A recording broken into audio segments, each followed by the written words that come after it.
ನಮಸ್ಕಾರ ಸ್ನೇಹಿತರೆ, ಇದು ನಿಮ್ಮ ಇನ್ಫೋ ಹಬ್ 360 ಕನ್ನಡದ ವಿಡಿಯೋದ ಲಿಖಿತ ರೂಪ. ರಾಜೀವ್ ಗಾಂಧಿ ವಸತಿ ಯೋಜನೆ ಸಂಪೂರ್ಣ ಮಾಹಿತಿ. ಇವತ್ತು ನಾವು ರಾಜೀವ್ ಗಾಂಧಿ ವಸತಿ ಯೋಜನೆ ಬಗ್ಗೆ ಮಾತಾಡೋಣ. ಈಗಲೂ ಮನೆ ಸಿಗುತ್ತಾ? ಯಾವ ನಿಗಮದ ಮೂಲಕ ಸಿಗುತ್ತೆ? ಅಂಬೇಡ್ಕರ್ ಅಭಿವೃದ್ಧಿ ನಿಗಮ ಅಡಿಯಲ್ಲಿ ಸಿಗುತ್ತಾ ಅಂತ ಹಲವರಿಗೆ ಕನ್ಫ್ಯೂಷನ್ ಇದೆ. ಹೀಗಾಗಿ ಈ ಮಾಹಿತಿಯಲ್ಲಿ ಎಲ್ಲವನ್ನೂ ಸ್ಪಷ್ಟವಾಗಿ ತಿಳಿಸಲಾಗುವುದು. ರಾಜೀವ್ ಗಾಂಧಿ ವಸತಿ ಯೋಜನೆ ಎಂದರೇನು?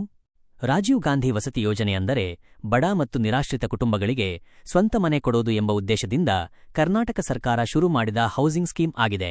ಈ ಯೋಜನೆಯ ಮೂಲಕ ಸ್ವಂತ ಮನೆ ಇಲ್ಲದವರಿಗೆ, ಕಚ್ಚಾ ಮನೆಗಳಲ್ಲಿ ಇರುವವರಿಗೆ, ಬಾಡಿಗೆ ಮನೆಯಲ್ಲಿ ಕಷ್ಟಪಡುವವರಿಗೆ ಸರ್ಕಾರದ ಸಹಾಯದೊಂದಿಗೆ ಮನೆ ಕಟ್ಟುವ ಅವಕಾಶ ಕೊಡಲಾಗುತ್ತೆ. ನೆನಪಿಡಿ, ಇದು ಫ್ರೀ ಬಂಗಲೋ ಅಲ್ಲ, ಆದರೆ ಸರ್ಕಾರದಿಂದ ಹಣ ಸಹಾಯ ಸಿಗೋ ಮನೆ ಯೋಜನೆ. ಈಗಲೂ ಮನೆ ಸಿಗುತ್ತಾ? ಪ್ರಮುಖ ಪ್ರಶ್ನೆ. ಇದು ಬಹಳ ಮುಖ್ಯ ಪ್ರಶ್ನೆ. ರಾಜೀವ್ ಗಾಂಧಿ ವಸತಿ ಯೋಜನೆ ಹೆಸರಿನಲ್ಲಿ ಈಗ ಡೈರೆಕ್ಟ್ ಅಪ್ಲಿಕೇಶನ್ ಇಲ್ಲ. ಆದ್ರೆ ಅದೇ ಹೌಸಿಂಗ್ ಸಪೋರ್ಟ್ ಬೇರೆ ಬೇರೆ ನಿಗಮಗಳ ಮೂಲಕ ಮುಂದುವರಿಯುತ್ತಾ ಇದೆ. ಉದಾಹರಣೆಗೆ, ಅಂಬೇಡ್ಕರ್ ಅಭಿವೃದ್ಧಿ ನಿಗಮ, ವಾಲ್ಮೀಕಿ ಅಭಿವೃದ್ಧಿ ನಿಗಮ, ಮೈನಾರಿಟಿ ಅಭಿವೃದ್ಧಿ ನಿಗಮ, ಹಿಂದುಳಿದ ವರ್ಗಗಳ ಅಭಿವೃದ್ಧಿ ನಿಗಮ. ಈ ನಿಗಮಗಳ ಮೂಲಕ ರಾಜೀವ್ ಗಾಂಧಿ ವಸತಿ ಯೋಜನೆ ಮಾದರಿಯಲ್ಲೇ ಮನೆ ಸಹಾಯ ಸಿಗುತ್ತದೆ. ಈ ಯೋಜನೆಯ ಮುಖ್ಯ ಗುರಿಗಳು: 1. ಬಡ ಕುಟುಂಬಗಳಿಗೆ ಸ್ವಂತ ಮನೆ. 2. ನಿರಾಶ್ರಿತರಿಗೆ ಸುರಕ್ಷಿತ ಆಶ್ರಯ. 3. ಸಾಮಾಜಿಕವಾಗಿ ಹಿಂದುಳಿದ ವರ್ಗಗಳ ಜೀವನಮಟ್ಟ ಸುಧಾರಣೆ. 4. ಗ್ರಾಮೀಣ ಹಾಗೂ ನಗರ ಬಡವರಿಗೆ ಗೌರವದ ಬದುಕು ಸಾಗಿಸುವುದಕ್ಕೆ. ಯಾರು ಅರ್ಹರು?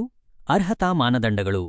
ಈ ಯೋಜನೆಯ ಮನೆ ಪಡೆಯಲು ಸಾಮಾನ್ಯವಾಗಿ ಈ ಅರ್ಹತೆ ಇರಬೇಕು: ಕರ್ನಾಟಕ ನಿವಾಸಿಯಾಗಿರಬೇಕು, ಸ್ವಂತ ಮನೆ ಇರಬಾರದು, BPL by EWS by SC by ST by minority ವರ್ಗಕ್ಕೆ ಸೇರಿರಬೇಕು, ಗ್ರಾಮೀಣ ವಾರ್ಷಿಕ ಆದಾಯ ಮಿತಿ 36,000 ಒಳಗೆ ಇರಬೇಕು, ಕುಟುಂಬದ ಯಾರ ಹೆಸರಲ್ಲೂ ಮನೆ ಇರಬಾರದು. ಸೂಚನೆ: ಯಾವ ನಿಗಮದ ಮೂಲಕ ಅಪ್ಲೈ ಮಾಡ್ತೀರೋ ಅದರ ನಿಯಮ ಸ್ವಲ್ಪ ವ್ಯತ್ಯಾಸ ಇರಬಹುದು. ಹೇಗೆ ಅಪ್ಲೈ ಮಾಡಬೇಕು? ಈಗ ಮನೆ ಬೇಕಂದ್ರೆ: 1. ನಿಮ್ಮ ಗ್ರಾಮ ಪಂಚಾಯತ್ ನಗರಸಭೆ. 2. ತಾಲೂಕು ಕಚೇರಿ. 3. ಸಂಬಂಧಪಟ್ಟ ಅಭಿವೃದ್ಧಿ ನಿಗಮ ಕಚೇರಿ. ಇಲ್ಲಿಗೆ ಹೋಗಿ ಹೌಸಿಂಗ್ ಸ್ಕೀಮ್ ಅಪ್ಲಿಕೇಶನ್ ಓಪನ್ ಇದೆಯಾ ಅಂತ ಅಫಿಷಿಯಲಿ ಕನ್ಫರ್ಮ್ ಮಾಡಬೇಕು. ಸರಿ ಮಾಹಿತಿ ಇದ್ದರೆ ಮನೆ ಪಡೆಯೋದು ಪಾಸಿಬಲ್.